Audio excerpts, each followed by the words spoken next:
বাংলাদেশ স্বাধীনের পরে সবচেয়ে কলঙ্কজনক অধ্যায় যে হত্যাটা হচ্ছে বিডিআর হত্যা। পিলখানা হত্যার মাধ্যমে সেনাবাহিনীর যে সাহসী দেশপ্রেমী চকুর সেনারা ছিল তাদের সকলকে হত্যা করা হয়েছে। সেই হত্যার মধ্য দিয়ে শুরু হয় একনায়কতন্ত্র কায়েমের যে নীল নকশা, তার প্রথম বাস্তবায়িত হচ্ছে। এক নাম্বার হচ্ছে এটা। দ্বিতীয়ত আপনারা দেখেন তারা একটা নতুন প্ল্যান করেছে, সেটা হচ্ছে 1971-এর রাজাকারদেরকে তারা চিহ্নিত করবে। রাজাকার চিহ্নিত বলতে গেলে কি, জামায়াতের বড় বড় নেতা যারা আছে তাদেরকে রাজাকার, তারপরে বিএনপি থেকে সালাউদ্দিন কাদের ছিল চট্টগ্রামের, তাকেও রাজাকার।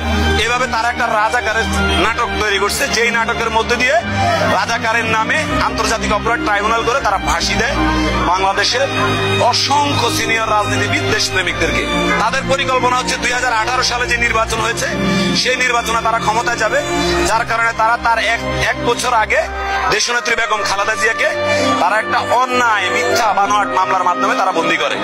বন্দী করার ফলে তারা এটা মনে করে যে বেগম খালেদা জিয়া বন্দী হলেই বাংলাদেশের জনগণের জন্য কথা বলার যে নেত্রী, বাংলাদেশের জনগণকে ভালোবাসে যেই নেত্রী, সেই নেত্রীকে বন্দী করতে পারলেই আমরা ক্ষমতায় যেতে পারবো।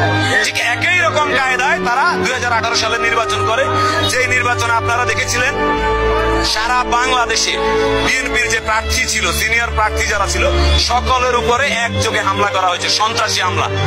তখন আমাদের দেশের প্রশাসন, পুলিশ প্রশাসন কোনো কাজ করে নাই, কাজ করেছে শুধু সরকারের পক্ষে।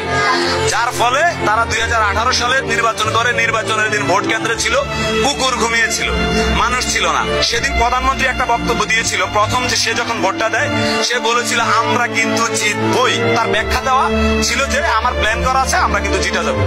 1971-এ যখন দেশ স্বাধীন হয়েছিল, দেশ স্বাধীন হওয়ার পরে শেখ মুজিবুর রহমান মানুষের ভোট ছাড়া উইদাউট নির্বাচনে সে প্রধানমন্ত্রিত্ব ঘোষণা দেয়। ঘোষণা দিয়ে সে দেশ চালানো শুরু করে। তখন শুরু হয় একটি নতুন কায়দায়, নতুন ক্যাটাগরিতে একটি নির্যাতন শুরু হয় 1971-এর পরে বাংলাদেশের জনগণের উপরে। কিন্তু বাংলাদেশের জনগণ যখন 71-এর স্বাধীনতার যুদ্ধ হয়, তখন বাংলাদেশের জনগণের ভিতরে একটাই আকাঙ্ক্ষা ছিল, যে আকাঙ্ক্ষাটা হচ্ছে আমরা সবাই মুক্ত হব পাকিস্তানিদের হাত থেকে। আমাদের খাবারের সুযোগ, স্বাস্থ্যের সুযোগ, নাগরিক অধিকারের যে সকল সুযোগ, সেই সুযোগগুলো বাংলাদেশের মানুষ আশা করেছিল যে শেখ মুজিবুর রহমান দেশ চালাবে, মানুষ এই সুযোগগুলো পাবে। কিন্তু শেখ মুজিবুর রহমান যখন দেশ চালায় তখন মানুষ এই সুযোগগুলো পায় নাই, বরঞ্চ পাকিস্তানিদের থেকেও আরো বেশি নির্যাতন শুরু হয়ে গিয়েছিল। তারপরে বাংলাদেশে সৃষ্টি হয় 1975, সেই কালো রাত। শেখ মুজিবুর রহমানকে হত্যা করছে, এটা আমরা মনে করি যে এটা ভালো হয় নাই। শেখ মুজিবুর রহমান হত্যার মধ্য দিয়ে যে বাংলাদেশের সমস্যার সমাধান, এটা কিন্তু ভালো হয় নাই। ওবায়দুল কাদের, আওয়ামী লীগের সভানেত্রী শেখ হাসিনা, তারা স্বয়ং সম্পূর্ণভাবে বাংলাদেশে একটা প্ল্যান ওয়াইজ রাজনীতি করতেছে। কিভাবে সে 2008-এ যখন তারা ক্ষমতায় আসে, ক্ষমতা আসার পরে তাদের মাথায় ছিল তারা দীর্ঘমেয়াদী ক্ষমতায় থাকবে। সে কারণে তারা প্রথমত একটি হত্যাকাণ্ড ঘটিয়েছে।